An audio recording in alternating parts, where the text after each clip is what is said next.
نواز بھائی صاحب اور اس کے جو ہے ابھی ملت کو خاطب فرمائے.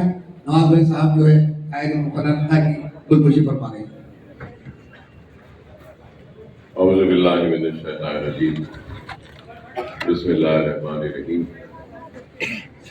سہنشین پر تشریف فرما معتمد عمومی کلین مجلس اتحاد المسلمین و سابق رکن اسمبلی جناب احمد پاشا قادری صاحب، میرے ساتھی اراکین اسمبلی، اراکین کونسل، صدور و معتمدین، سرگرم کارکنان مجلس اتحاد المسلمین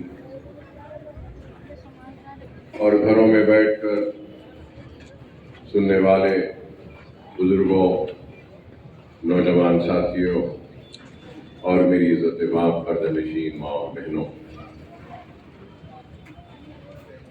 میں صدر کلین مجلس اتحاد المسلمین نقیب ملت بیرسٹر اسد الدین اویسی صاحب، معزز رکن پارلیمنٹ کی جانب سے اور میرے سارے ساتھیوں کی جانب سے اور مجلس اتحاد المسلمین کے کارکنوں، صدور و معتمدین کی جانب سے آپ سب کو عید کی مبارکبادی دیتا ہوں اور اللہ کا شکر ادا کرتا ہوں کہ اللہ سبحانہ و تعالیٰ نے ہم کو رمضان عطا کیا اور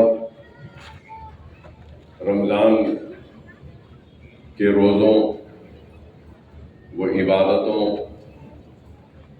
نمازوں اور تراویحوں و قرآن کی تلاوت کے ذریعے ہم کو موقع دیا کہ ہم اپنے گناہوں سے توبہ کریں اور اللہ کی بارگاہ میں توبہ کریں اور اللہ سے معافی طلب کریں. اللہ کا شکر کہ ہم کو رمضان ملا اور ہم سب نے روزوں کا اہتمام کیا، روزے رکھے، مساجدوں کو نمازوں کے ذریعے سجایا، قرآن کی تلاوتیں کی اور تراویح بھی ہم نے ادا کی. اللہ کا شکر ہے کہ عبادتوں کے بعد آج آپ اور ہم سب یہاں پر جمع ہوئے ہیں اپنے عید کی خوشیوں کو ایک دوسرے کے ساتھ بغلگیر ہوتے ہوئے منانے کے لیے. صدر مجلس بیرسٹر اسد الدین اویسی صاحب، جیسا کہ آپ جانتے ہیں کہ پارلیمنٹ جاری ہے اور وقف امینڈمنٹ بل پر مباحثہ ہو رہا ہے اور اس میں شمولیت کے لیے دہلی میں تشریف فرما ہے اور آج آپ کے درمیان میں نہیں ہے، لیکن صدر مجلس کا پیغام میں نے آپ تک پہنچایا. انہوں نے آپ کو اپنے دل کی گہرائیوں سے عید کی مبارکباد پیش کرنے کے لیے کہا ہے اور پیش کی ہے میرے ذریعے. اور جیسا کہ آپ جانتے ہیں کہ ہندوستان کی سیاست میں آج کس طریقے سے نفرت کے بیج کو بویا جا رہا ہے اور کس طریقے سے ملک میں رہنے بسنے والوں کے ذہنوں اور دماغوں میں نفرت کے ذریعے اس ملک کے رہنے بسنے والوں کو بانٹنے کی ایک منظم کوشش کی جا رہی ہے۔ ہندوستان ایک گلدستہ ہے اور اس گلدستے میں ہر مذہب کے ماننے والے رہتے ہیں، بستے ہیں اور اپنے مذہبی رسومات کو اطمینان کے ساتھ اور پوری خوشیوں کے ساتھ مناتے ہیں۔ نہ صرف مناتے ہیں بلکہ سارے لوگ، ہر مذہب کے ماننے والا اس خوشی میں، چاہے وہ کسی بھی مذہب کے ماننے والے کی خوشی ہو، اس میں شامل ہوتا ہے اور اس کے خوشیوں میں اپنے ساتھ کے ذریعے اور اس کے خوشیوں کو اضافہ کرتا ہے۔ لیکن بعض لوگ یہ کوشش کر رہے ہیں کہ پرامن فضا کو خراب کرے، مذہب کے نام پر ذہنوں کو، دلوں کو بانٹے اور نفرت کی بیج بوئے، اور نفرت کے بیج اگر بوئے جائیں گے، ذہنوں کو، دماغوں کو بانٹا جائے گا، تو بے شک شاید اس سے کسی کا فائدہ ہو جائے، سیاسی فائدہ ہو جائے، لیکن نفرت اور بانٹنے سے ملک کا فائدہ نہیں ہوگا بلکہ ملک کمزور ہوگا۔ اور ملک اگر کمزور ہوگا تو ملک کی خوشحالی بھی پیچھے آ جائے گی۔ ملک کمزور ہوگا تو ملک کی ترقی بھی رک جائے گی۔ ملک کمزور ہوگا تو ملک کے بے روزگاروں کو روزگار نہیں ملے گا۔ اگر ملک کمزور ہوگا تو ملک کی معیشت اور تباہ و برباد ہو جائے گی۔ اگر ملک کمزور ہوگا تو ہماری سرحدیں غیر محفوظ ہو جائیں گی، اور ملک کمزور ہوگا تو پھر ہم آگے بڑھ کر دنیا سے مقابلہ مضبوطی کے ساتھ نہیں کر پائیں گے۔ تو ان ساری چیزوں کو بعض مفاد پرست سیاسی قائدین اس کی پرواہ نہیں کرتے، بات تو ملک کی کرتے ہیں، لیکن در حقیقت ان کے اقدامات، ان کے فیصلے اور ان کی حکمرانی سے ملک مضبوط نہیں ہو رہا ہے بلکہ ملک کمزور ہو رہا ہے۔ اور آپ بخوبی جانتے ہیں کہ ملک کے کئی مسائل ہیں، اور ملک کے مسائل بے روزگاری کے ہیں، ملک کے مسائل مہنگائی کے ہیں، ملک کے مسائل بے گھر لوگوں کو گھر دینے کے ہیں، ملک کے مسائل تعلیمی درجگاہ کو اچھے کرنے کے ہیں، ملک کے مسائل کئی گاؤں میں پینے کو پانی آج تک نہیں آیا، یہ مسائل ہیں۔ ملک کا مسئلہ اگر ہے تو آج بھی ملک کے کئی ایسے حصے ہیں جہاں پر بجلی نہیں، پاور نہیں، لائٹ نہیں۔ آج بھی ملک کا اگر کوئی سب سے بڑا مسئلہ ہے تو وہ مسئلہ یہ ہے کہ نوجوان روزی روٹی کی تلاش میں بھٹک رہا ہے، اس کے پاس ایک نہیں کئی ڈگریاں ہیں لیکن نوکری دستیاب نہیں۔ کسان بیج بوتا ہے اور فصل کو تیار کرتا ہے تو اس کی محنت، اس کے فصل کی اس کو برابر قیمت نہیں ملتی۔ مہنگائی آسمان کو چھو رہی ہے، ڈیزل و پیٹرول و گیس کی قیمتیں آپ کے سامنے ہیں، اور پھر روپیے کی قدر دیکھ رہے ہیں کہ گھٹتی جا رہی ہے۔ اگر ڈالر سے دیکھیں تو ڈالر اٹھتا جا رہا ہے، اور کہنے والے کہہ رہے ہیں کہ بہت جلد $1 100 تک آ جائے گا۔ کہنے والے یہ بھی کہہ رہے ہیں کہ سونے کی قیمت 1 لاکھ تک پہنچ جائے گی۔ تو آج جب ہمارے سامنے اتنے بے شمار مسائل ہیں، وقت کے حکمرانوں کی ذمہ داری ہوتی ہے کہ وہ ان مسائل پر توجہ دیں، ان مسائل کو حل کریں۔ حکمرانوں کی ذمہ داری ہوتی ہے کہ وہ روزی روٹی کا انتظام کریں غریب کے لیے۔ حکمرانوں کی ذمہ داری ہوتی ہے کہ ملک کی اکانومی اور معیشت کو مضبوط کریں۔ حکمرانوں کی ذمہ داری ہوتی ہے کہ وہ جو بزرگ ہیں، بوڑھے ہیں، ان کو وظیفے دے، وہ جو بیمار ہیں ان کے علاج کا انتظام کروائے۔ حکمرانوں کی ذمہ داری ہوتی ہے کہ وہ جو بھوکا ہے اس کو اناج کے ذریعے اس کے پیٹ کو بھرے۔ حکمرانوں کی ذمہ داری ہوتی ہے کہ وہ جو پانی کو ترس رہا ہے اس تک، اس کے گاؤں، اس کے گھر تک پانی پہنچایا جائے۔ لیکن آج کے وقت کے حکمران مسٹر نریندر مودی کو نہ بھوک کی فکر ہے، نہ پیاس کی فکر ہے، نہ سرد کی فکر ہے، نہ روپیے کی گرتی ہوئی قدر کی فکر ہے، نہ روزی روٹی دینے کی فکر ہے۔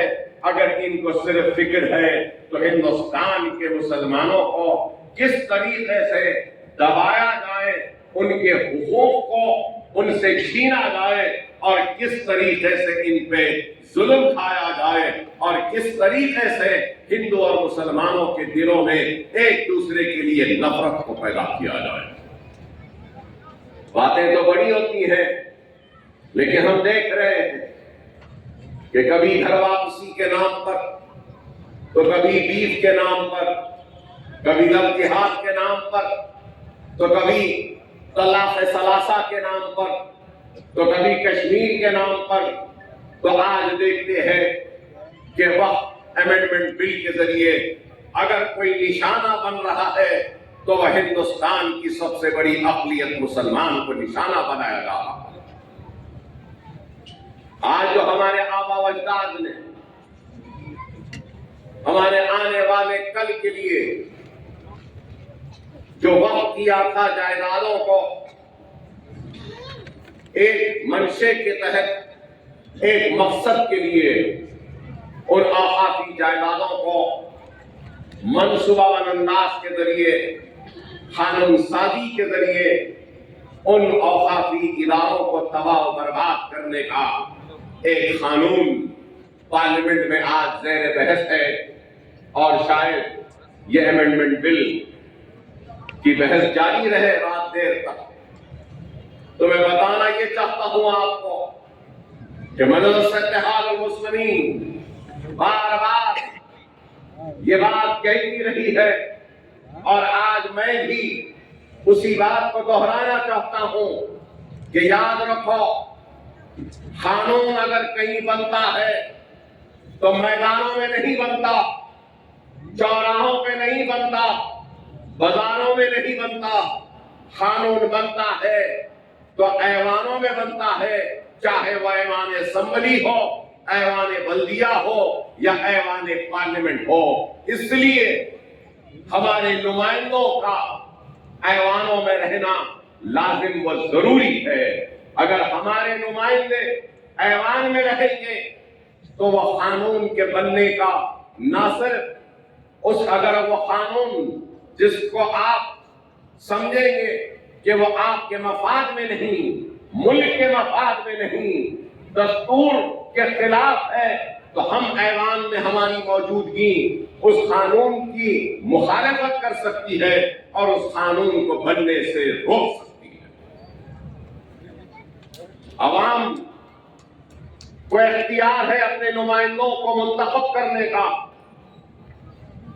عوامی منتخب کرتی ہے، تو آپ پر بھی یہ ذمہ داری عائد ہوتی ہے کہ آپ بھی اپنے نمائندوں کو ایوانوں میں بھیجیں، اور ایسے نمائندوں کو بھیجیں جو بے باکی کے ساتھ، بغیر کسی خوف کے، بغیر ڈرے یا گھبرائے، آپ کی آواز بن کر آپ کے حق کو ادا کریں اور اظہار حق سے کبھی منہ نہ موڑیں۔ مجلس اتحاد المسلمین کی تاریخ ہے کہ مجلس ایوان میں منتخب ہو کر جاتی ہے تو صرف ایوان کے کرسیوں کی زینت نہیں بنتی، بلکہ اس ایوان میں اپنی ناانصافی اور اپنی حق تلفی پر بے باکی کے ساتھ زوردار آواز سے گرجتی ہے، اور اس کی گرج کے آگے ہر کوئی مجبور ہو جاتا ہے کہ ان کے اٹھائے ہوئے باتوں کو نہ صرف سنے بلکہ ان باتوں پہ ایک عمل کرے اور ایک پروگرام کے ذریعے جو مسائل کو اٹھایا گیا اس کو حل کرے۔ اور آج بھی مجلس اتحاد المسلمین ایوان پارلیمنٹ میں تنہا ہے کھڑی، لیکن اظہار حق سے منہ نہیں موڑ رہی ہے۔ جو حق ہے وہ بیان کر رہی ہے، جو حق ہے وہ کہہ رہی ہے، اور حق کی لڑائی لڑ رہی ہے۔ مستقبل میں بھی مجلس اپنی ذمہ داری کو نبھاتی رہے گی۔ آپ کی بھی ذمہ داری ہے، اور آپ کی ذمہ داری کیا ہے کہ آپ اپنے پسند کے امیدوار کو منتخب کرنے کا دستور نے جو حق دیا ہے اس حق کا استعمال کریں۔ بڑی معذرت، بڑی معافی کے ساتھ یہ بات کہنے پہ مجبور ہوں، بے شک مجلس جیت رہی ہے، مجلس کامیاب ہو رہی ہے، حیدرآباد کی پارلیمنٹ کی نشست سے بھی بے شک مجلس چندرائن گٹے سے بھی کامیاب ہو رہی ہے، بے شک مجلس اتحاد المسلمین یاقوت پورے سے بھی کامیاب ہوئی، بے شک مجلس اتحاد المسلمین چار مینار سے بھی کامیاب ہوئی، بے شک مجلس اتحاد المسلمین بہادر پورے سے بھی کامیاب ہوئی، بے شک مجلس اتحاد المسلمین نامپلی سے بھی کامیاب ہوئی، بے شک مجلس اتحاد المسلمین ملک پیٹ سے بھی کامیاب ہو رہی ہے۔ اللہ کا شکر ہے، نبی کریم صلی اللہ علیہ وسلم کا صدقہ ہے، اولیاء اللہ کی دعائیں ہیں، کارکنان مجلس اتحاد المسلمین کی محنتیں ہیں، ماں اور بہنوں کی دعائیں ہیں، محنتیں ہیں، بزرگوں کی دعائیں و محنتیں ہیں، نوجوانوں کی محنت و دعائیں ہیں، لیکن ایک حقیقت ہے، وہ یہ ہے کہ ہمارا پولنگ پرسنٹیج کم ہوتا جا رہا۔ کیوں کم ہے؟ میں معذرت کے ساتھ، معافی کے ساتھ کہہ رہا ہوں، اگر 50% پولنگ ہے تو میرے بھائی، کیا اکبر الدین اویسی، اسد الدین اویسی اور یہاں پہ بیٹھے مجلس کے قائدین کیا 50% کام کر رہے ہیں؟ کیا ہم 100% کام نہیں کر رہے ہیں؟ کیا ہم زندگی کے ہر شعبے میں کیا پوری دیانت و ایمانداری و اخلاص کے ساتھ آپ کی آواز بن کر وقت کے حکمرانوں کو کیا مجبور نہیں کر رہے ہیں؟ تو پھر کیا بات ہے؟ کیا وجہ ہے؟ اب ہو سکتا ہے میں غلط ہوں، مگر چندرائن گٹے میں نے کئی لوگوں کو، کئی نوجوانوں کو اور کئی بزرگوں کو بھی یہ کہتے ہوئے سنا ہوں کہ اکبر صاحب ہم ووٹ ڈالو یا نہ ڈالو جیتنے والے تو آپ ہی ہیں نا. نہیں، آپ کی ذمہ داری ہے، آپ کا فرض ہے، آپ کا دستوری حق ہے کہ آپ ووٹ ڈالیں. اور میرا ایمانی تقاضا ہے کہ میں آپ کی ووٹ کی قدر کروں اور آپ کے ووٹ کا احسان مانوں اور آپ کے ووٹ کے ذریعے ایوان میں پہنچ کر آپ کا نمائندہ بن کر، آپ کی آواز بن کر آپ کے حق کی لڑائی لڑوں. تو آپ کی بھی ذمہ داری ہے کہ آپ اپنے ایک ایک ووٹ کے ذریعے اپنے نمائندوں پر اپنے اعتماد کا اظہار کریں، اپنے دعاؤں کا اظہار کریں، اپنی وابستگی کا اظہار کریں، اپنے جذبے کا اظہار کریں، اپنے رشتے کا اظہار کریں اور اپنے کلمے کی نسبت کا بھی اظہار کریں. یہ آپ کی ذمہ داری ہے. اگر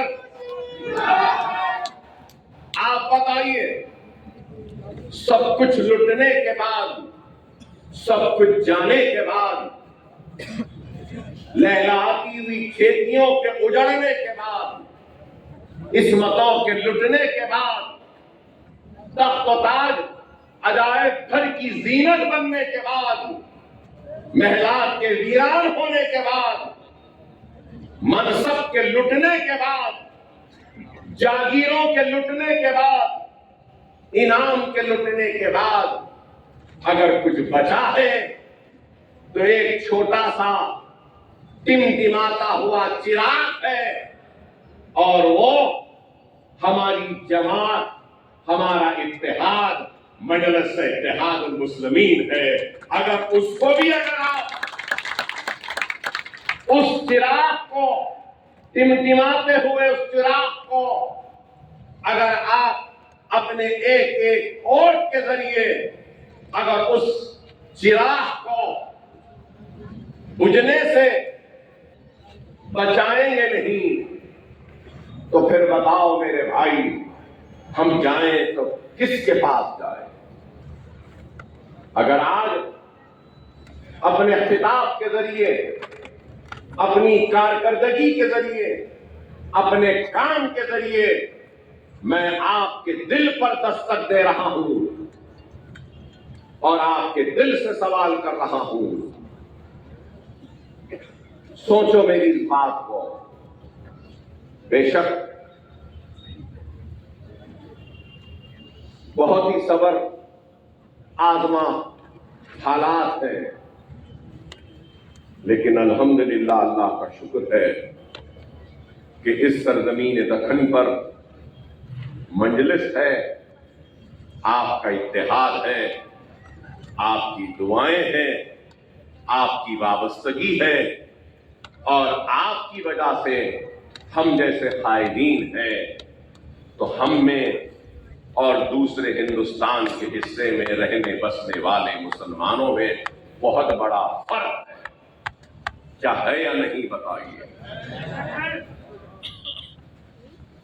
آج بڑی بے باکی کے ساتھ، بڑی جرت کے ساتھ، بڑی ہمت کے ساتھ سینہ تان کر ہم اپنی حق کی لڑائی لڑ رہے ہیں. لیکن دیکھو کہ آج ملک کے حالات کیا ہیں. تھوڑی سی آواز کیا اٹھتی ہے، تھوڑی سی احتجاج کیا ہوتا ہے، تھوڑی سی نعرے بازی کیا ہوتی ہے کہ صبح کا سورج نکلتا ہے اور ہمارے بستیوں اور گھروں کا رخ بلڈوزر کرتے ہیں اور 2-3 گھنٹے میں گھروں کو گرا دیا جاتا. ارے کیسے حالات؟ ارے ان حالات میں بھی اگر ہم ان حالات کو دیکھ کر اپنے صفوں میں اتحاد کو پیدا نہیں کریں گے تو پھر آنے والے نسل کو ہم کیا دے کر اس دنیا سے جائیں گے؟ خدا را سمجھو میری اس بات کو، سب کو اس دنیا کو چھوڑ کر جانا ہے، ہم بھی چلے جائیں گے، آپ بھی چلے جائیں گے، لیکن ہم کو جاتے جاتے ایک مضبوط قیادت، مضبوط و ذمہ دار لوگ اور مضبوط و سیسا پلائی ہوئی دیوار کی طرح ایک اتحاد ہم کو اپنے آنے والی نسل کو دے کر اس دنیا سے جانا۔ اگر ہم یہ کام نہیں کریں گے تو پھر جتنا یہ سب کچھ ہے آج، جو جگمگاتی ہوئی رونق ہے آج، جو اجالے ہیں آج، جو بے باکی ہے آج، جو ہمت ہے آج، اور ان فضاؤں میں نعرے تکبیر اللہ اکبر جو ہے آج، شاید ہمارے انتشار کی وجہ سے یہ سب کچھ کمزور ہو جائے، کمزور ہو جائے۔ خدا را میری بات کو سمجھو، وقت کی نزاکت کو سمجھو، چھوٹے چھوٹے اختلافات کو بالائے طاق رکھتے ہوئے ملت کے وسیع تر مفاد کو سوچو۔ اور تاریخ گواہ ہے، کربلا سے لے کر آج تک بھی مسلمانوں کو سب سے زیادہ اگر نقصان ہوا ہے تو مسلمانوں سے ہی ہوا، ہمارے سب کے غداروں سے ہوا ہے، میر صادق میر جعفروں سے ہوا ہے۔ اگر آج بھی اگر ہم اپنے تاریخ کو صرف پڑھیں گے معلومات کے لیے تو یہ کافی نہیں ہے، اپنی تاریخ کو پڑھو اور آنے والے مستقبل کو سنوارو، سجاؤ، اور تاریخ میں جو غلطیاں ہوئی ہیں ان غلطیوں کو نہیں دوہرائیں گے، یہ طے کرو، تاکہ آنے والا کل آپ کا محفوظ رہے گا، مضبوط رہے گا، اور مستقبل میں کوئی ہم کو کمزور کرنے کی جسارت بھی نہیں کرے۔ خدا را اس بات کو سمجھو، اگر ہم چھوٹے چھوٹے کھانوں میں بٹ کے رہ جائیں گے تو اس سے ہمارا نقصان ہو۔ آج ہم کو بانٹنے کے لیے مسلکی جھگڑے کرتے ہیں، مکتبی جھگڑوں میں الجھا دیتے ہیں ہم کو، اور ہم کو کمزور کرنے کے لیے، ہم کو بانٹنے کے لیے، خانوں میں کرنے کے لیے ایک دوسرے کو لڑاتے۔ خدا را مسلک عقائد کے جھگڑوں میں نہ جاؤ، ہمارا کلمہ ایک ہے، ہماری قرآن ایک ہے، ہمارے رسول اللہ ایک ہے، تو ہم کو بھی ایک ہونا ہوگا۔ اہل حدیث، تبلیغی، اہل سنت، شیعہ، سنی، بورے، اسماعیلی بورے، کھوڑے، یہ سب چیزوں کو چھوڑ کر ہم کو ایک ہونا ہوگا۔ جب تک ہم ایک نہیں ہوں گے تو کوئی ہماری بات کی اہمیت نہیں۔ اگر ہم خانوں میں بٹے رہیں گے اور آپس میں جھگڑتے رہیں گے تو پھر دشمن کو ہم موقع دے رہے ہیں ہمارے اوپر وار کرنے، اور جب دشمن وار کرتا ہے تو یہ دیکھ کر وار نہیں کرتا کہ یہ کون سے مسلک کا ہے، کون سے عقائد کا ہے، کون سے امام کو ماننے والا ہے، اس کا عقیدہ کیا ہے۔ وہ یہی دیکھتا ہے کہ یہ لا الہ الا اللہ محمد رسول اللہ کلمہ پڑھنے والا اور محمد رسول اللہ کو رسول اللہ ماننے والا ہے، قرآن پڑھنے والا ہے کہہ کر دشمن ہم پہ وار کرتا۔ خدا را سمجھو، منظم ہو جاؤ، متحد ہو جاؤ۔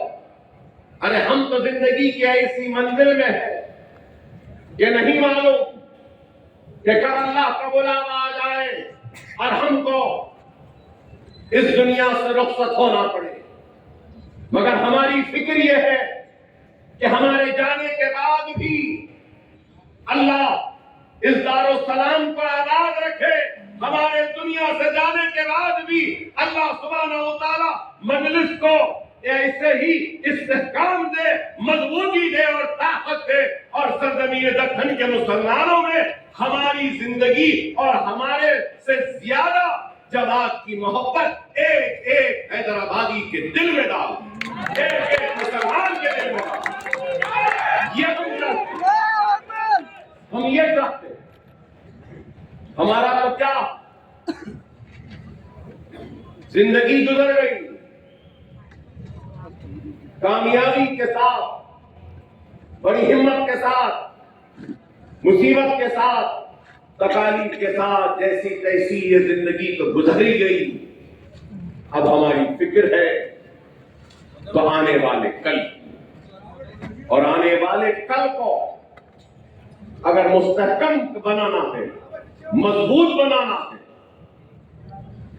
ایمان سے بھرا ہوا بنانا ہے، تو سب سے پہلے ہم کو اور آپ کو منظم ہونا ہوگا، متحد ہونا ہوگا، ایک مرکز سیاسی پہ آنا ہوگا، اور اپنے اختلافات کو بالائے طاق رکھتے ہوئے ملت کے وسیع تر مفاد کی فکر کرنی ہے.